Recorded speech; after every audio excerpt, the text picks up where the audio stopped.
My girlfriend had said before leaving, "I'm going to Vegas with the girls, don't be controlling." Then her stories started popping up. Laughing, dancing with random guys, and the caption, "Single for the weekend." I didn't say a word, just quietly canceled her return flight. 4 days later, she was standing alone at McCarran Airport, panic on her face, phone in hand, texting me. But I sent one reply, and her entire world changed. "Dear friends, subscribe to me and boost my morale. Your one click means a lot to me. Thank you. I'm 28, been with Emma for 3 years. We moved in together last year after she lost her job, and I offered to help her get back on her feet. I covered rent, groceries, her car payment, everything. She'd been looking for work for 8 months, but mostly she was posting on Instagram and planning trips with her friends. I didn't mind supporting her. I loved her.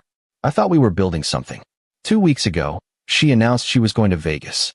Her friend Kayla's bachelorette party. For days, Thursday through Sunday. I said fine, have fun, be safe. She looked almost disappointed that I didn't object. "You're not going to tell me I can't go?" she asked. I laughed. "Why would I? You're an adult." She just shrugged and went back to packing. Thursday morning, I drove her to the airport. She kissed me goodbye, said she'd miss me, promised to check in. I believed her. That night, the first Instagram story appeared. Emma and 3 girls I'd never seen before, doing shots at some casino bar. Caption, "Freedom." I figured it was just drunk excitement. Then came the second story, Emma dancing with some guy in a black button-down, his hands on her waist. No caption. Then a third, her sitting on a different guy's lap by the pool, laughing, drink in hand. Caption, "Single for the weekend." I stared at my phone for 10 minutes. Single for the weekend. Not acting single. Not feeling free. Single. Like I didn't exist. I didn't call. Didn't text. I opened my laptop and went straight to the airline website. Found her return ticket, Sunday evening, Southwest Flight 1247. I canceled it. Full refund minus a small fee since I'd booked it on my card anyway. Then I blocked her on everything. Instagram, Snapchat, texts, calls. All of it. I didn't want to hear the excuses. Friday, I went to work like normal. Came home, ordered pizza, watched a movie. My phone was silent. She couldn't reach me, and I wasn't going to reach out. I felt weirdly calm, like I'd been holding my breath for months and finally let it out. Saturday, I started packing her stuff. Not in a rage, just methodically. Clothes into trash bags, toiletries into a box, shoes into another box. I found a drawer full of receipts she'd hidden, dinners, bar tabs, a hotel room in San Diego from 2 months ago when she'd told me she was visiting her sick aunt. I sat on the floor and went through every single one. Hundreds of dollars. My money. Spent on God knows what, with God knows who. I called her best friend, Jenna. She still had me in her contacts. "Hey, it's me," I said. "Oh, hey. Is everything okay? I need to ask you something. Did Emma go to San Diego in September?" Long pause. I don't think I should. "Jenna, please." She sighed. "Yeah. She went with some guy she met at a bar." I told her it was a bad idea. I told her you didn't deserve that. "Thanks for telling me." I hung up. Sunday afternoon, my phone started buzzing. Texts from unknown numbers. Voicemails.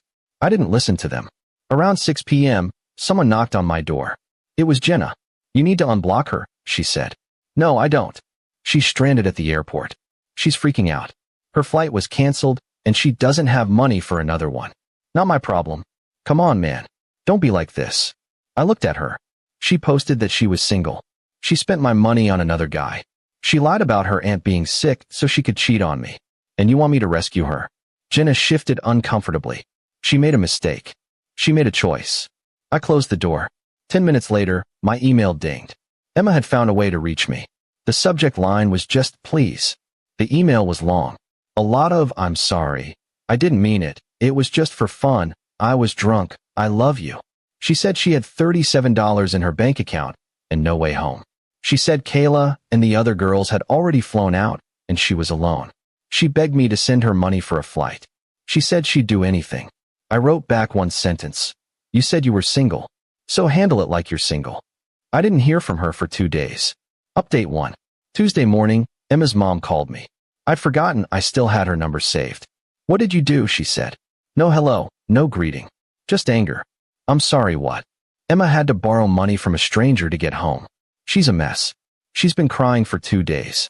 What the hell is wrong with you? I almost laughed. Did she tell you why she was stranded? She said you canceled her flight as some kind of punishment. Did she tell you she posted on Instagram that she was single? Did she tell you she was cheating on me? Silence. Yeah, I said. I didn't think so. Her mom's voice softened a little. She said it was just a joke. She said she didn't cheat. She lied to me about going to San Diego with another guy. I found the receipts. And I talked to Jenna. Another long pause. Then, I'll talk to her. She hung up. That afternoon, Emma showed up at the apartment. I'd changed the locks over the weekend, so she couldn't get in. She banged on the door for 5 minutes before I finally opened it. She looked awful, greasy hair, no makeup, swollen eyes. Can we please talk? She said. No. I made a mistake. I'm sorry. You made a lot of mistakes. It didn't mean anything. I was just drunk and stupid. I love you. I held up my phone and showed her a screenshot of her Instagram story, the one where she was sitting on that guy's lap. This didn't mean anything? She started crying. We didn't do anything. We were just flirting. It was harmless. Harmless, I repeated. You told the entire internet you were single. It was a joke. Your clothes are in the hallway. Take them and go. Where am I supposed to go? I don't know. Maybe call one of the guys from Vegas. She looked at me like I'd slapped her. Then she grabbed the bags and left. Update 2. Lauren made it home somehow that afternoon. I later found out her mom drove 2 hours to pick her up from the resort after Lauren had a complete meltdown in the lobby when they threatened to call the police if she didn't settle her bill. Her mom paid for one night's stay with her own card just to smooth things over. I wasn't at the apartment when Lauren got back. I'd gone to my brother's place, changed my locks remotely through our smart lock system, and notified the building manager that she was no longer authorized to enter. Technically, she wasn't on the lease anyway, something I'd been meaning to add her to but never got around to. Thank God I didn't. My brother Tom opened a beer and handed it to me. You're really doing this? She stole from me, Tom. Took my card without asking. Racked up almost $5,000 in charges. Then acted like I was the asshole for not just accepting it. But pressing charges? Against your fiancé? Ex-fiancé? He was quiet for a minute. What about the wedding? I laughed. It came out bitter. What wedding? You think I'm marrying someone who thinks my bank account is her personal ATM? My phone wouldn't stop ringing. Lauren. Her mom. Her sister. Her best friend Kayla. A number I didn't recognize that left a voicemail from Lauren's dad threatening to come over and straighten me out. I blocked them all except Lauren's number. I wanted to see what she'd say. The texts were a journey. First, more anger. Then bargaining. Baby, please can we just talk about this? I made a mistake, I'm sorry. I thought we shared everything. You're really going to ruin my life over this. That last one made me see red. Ruin her life. She'd stolen from me, embarrassed me, shown me exactly how little respect she had for me or my boundaries. And somehow, I was ruining her life by holding her accountable. Around 8 p.m., my phone rang. Lauren. I answered. You picked up.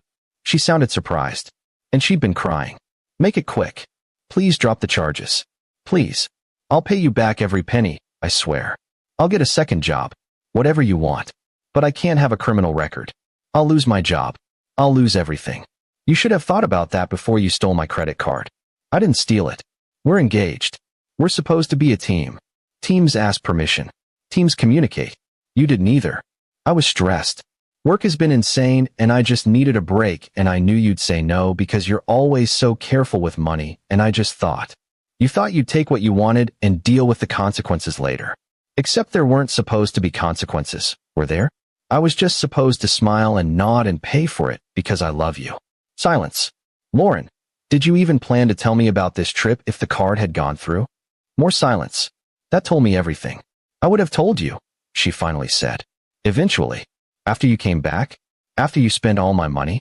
When exactly? Why are you being so cruel? I'm being cruel? I reported a fraudulent charge. That's what you do when someone steals from you. The fact that we were engaged doesn't change that it was theft. Were. Her voice cracked. You said were. Yeah, were. Past tense. We're done, Lauren. She started sobbing. Please don't do this. We can fix this. Couples therapy. Whatever you want. I'll do anything. You can't fix this. You showed me who you really are. Someone who thinks they're entitled to whatever they want as long as they're in a relationship. Someone who doesn't respect boundaries or consent. I don't want to marry that person. So 4 years means nothing to you. 4 years meant everything to me. Right up until you threw them away for a spa weekend. I hung up. Update 3. The next few days were chaos. Lauren showed up at my work. Security escorted her out. She sat outside my brother's apartment building for 3 hours until he threatened to call the cops. She posted a long rant on social media about how I'd abandoned her and was pressing charges over a misunderstanding and how she couldn't believe the man she loved would be so vindictive. The comments section was split. Half her friends were calling me every name in the book. The other half was asking pointed questions. Wait, she took his credit card without asking? He reported fraud because it was fraud. If she needed a break, why didn't she ask first? Her post got deleted about 6 hours later. I'm guessing someone talked sense into her about incriminating herself on social media while facing potential charges. The detective called me on Friday. We've spoken with Ms. Williams and her attorney. They're offering restitution if you'll drop the charges. Full repayment of all charges plus any fees you incurred. In exchange, you sign a statement saying you won't pursue this further. What if I want to pursue it? Then we move forward with charging her with theft and fraud. Given the amount and the circumstances, she'd likely get probation and community service for a first offense. Maybe a fine, but it goes on her record. I thought about it for exactly 10 seconds. I want the money back. Every cent, including the fraud investigation fees the bank charged me. And she has 30 days to pay it. She's asking for 90 days. 60. Final offer. I'll relay that. Her attorney called me directly an hour later. Tried to negotiate. Tried to paint Lauren as a victim of her own stress and poor judgment. Tried to appeal to my sense of compassion and our history together. I was done being compassionate. 60 days or I see her in court. She paid in 45. Cashier's check delivered to my brother's address. $5,247.85. Every penny of what she'd charged plus all my fees. Final update. It's been 3 months now. The wedding venue got canceled. I lost the deposit, but it was in her name, so that was her problem. I told my family and friends what happened. The responses were mixed. My mom thought I was too harsh. My dad said he'd have done the same thing. Tom said I had balls of steel. My cousin said I was going to die alone. Maybe, but I'll die with my boundaries intact. Lauren moved back in with her parents. Heard through mutual friends that she's in therapy now. Good for her. I hope she figures out why she thought that behavior was acceptable. I hope her next relationship is healthier. But that's not my problem anymore. I went on a few dates. Nothing serious. Been focusing on myself. Picked up woodworking. Sounds cliché, but there's something therapeutic about building something with your own hands. Something you can control completely. Someone asked me last week if I regretted how I handled things. If I thought I overreacted. I don't. Not even a little. She didn't just steal money. She stole my trust. She showed me that she thought so little of me and my boundaries that she could just take what she wanted and I'd fall in line. That text. Because you love me. Like love was permission. Like love meant I'd just accept whatever she did. Love shouldn't cost you your self-respect. Took me until 28 to learn that, but at least I learned it before I signed a marriage certificate. The ring's in a box somewhere in my closet. Paid $6,000 for it. Maybe I'll sell it. Maybe I'll keep it as a reminder. Haven't decided yet. What I do know is this. The next person I'm with will understand that love isn't about taking. It's about asking. It's about respect. It's about being partners, not one person's personal ATM. Edit 1. Yes, I know some people think I was harsh. That's fine. You're entitled to your opinion. But ask yourself this. If someone stole your credit card, would you press charges? Now ask yourself why that answer changes just because you're sleeping with them. Edit 2. For everyone asking about the mutual friends, most of them sided with me once they heard the full story. A few didn't. Those friendships ended. That's okay too. Edit 3. Someone DM'd me saying Lauren is engaged to someone new. Good for her. I genuinely hope she learns something from this and treats him better than she treated me. But again, not my circus, not my monkeys anymore.